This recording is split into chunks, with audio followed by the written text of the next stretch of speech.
The main protagonist of our exhibition, Julia Keilowa, was born in 1902 in Stryj, a town in today's Ukraine. As a young woman, she was educated in Lviv.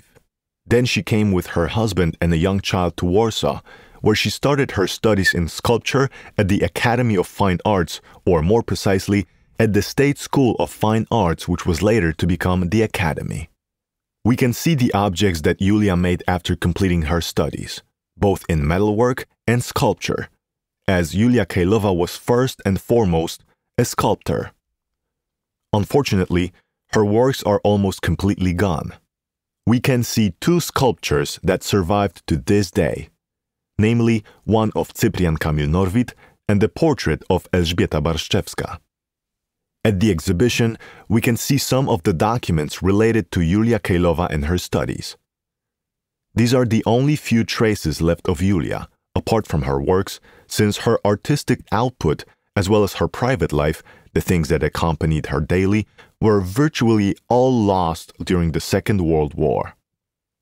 So let me draw your attention, for instance, to the statement written in her own hand that she submitted to the school, in which she asked for an exam to be postponed due to an illness of her young son, because as a student, she was already a young mother.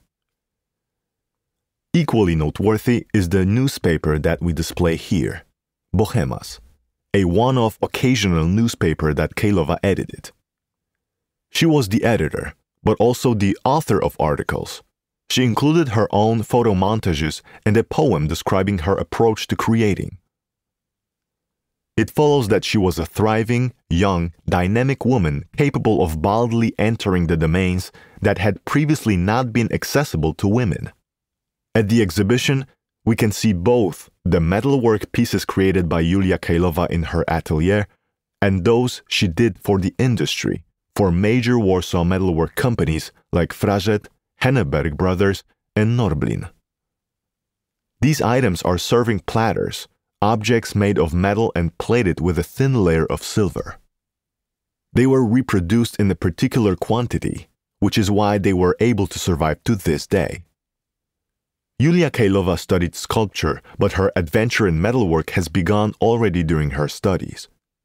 Throughout the entire period she was creating art, it was a short one, around 7 years in the 1930s, she treated both these areas very equally.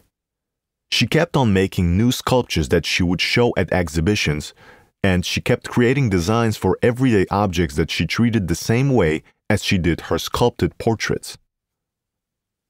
We know how important an area of creativity design was for her because she took care to sign her designs with her name. On metal objects, we can find her signature resembling a handwritten one. Please take a closer look at a triple crescent ashtray, with the designer's signature embossed on the collar. In the case of items designed for the industry, the designer's name was present in press advertisements. That was quite unusual. She was the only one to consistently sign her designs.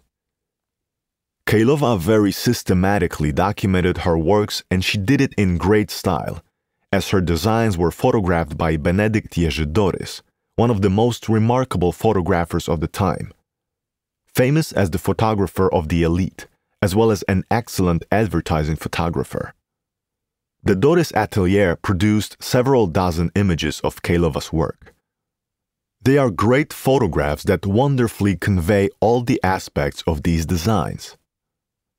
They are priceless for us today, as they often depict works that did not survive. Thanks to them, we are able to fully appreciate the designer's artistic output.